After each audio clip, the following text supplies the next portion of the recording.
In this video, we're going to look at how to install a picture rail to help you achieve a professional finish. So, to start, let's choose the ideal height. Consider the proportions of your room and the intended height for any artwork you may want to hang.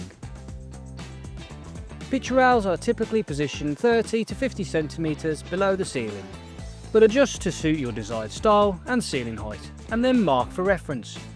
Now we need to mark an accurate level line. Set up a laser level around the entire room at your chosen height.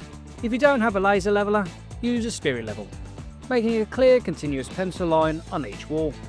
If you are using a spirit level, take your time when marking, as any slight discrepancies can prevent your rail from lining up in the corners.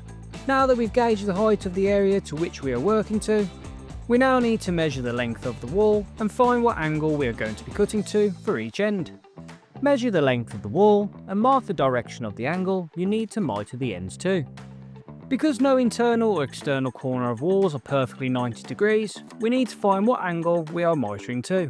To do this, use a manual angle finder, gauge the corner accordingly, then mark the angle down. Then, using a protractor to find the angle. In our case, 92 degrees. To calculate the miter angles, deduct the measured corner angle from 180, then divide this by 2. This will give you the miter saw setting, which in our case was 44 degrees. Now it's time to cut the first rail section. Set your miter saw to the calculated angle and make your first cut. Double check which direction you're cutting. Internal and external corners require opposite angles. Then mark the wall measurement onto the rail and cut the second end to your calculated angle.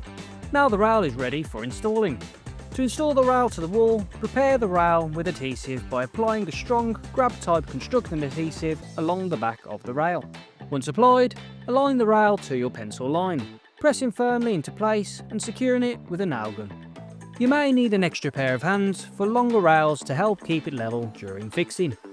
When joining any external corners, apply a two-part adhesive to the joint for added strength and seamless appearance. Continue this process around the room, repeating any measuring, cutting and fixing process for each section. Once complete, neaten up any joins with some sandpaper, and then to remove the gap that will be showing underneath the rail, apply an even amount of caulking, smoothing it off with a damp cloth for a clean finish. Once dry, your picture rail is ready for painting.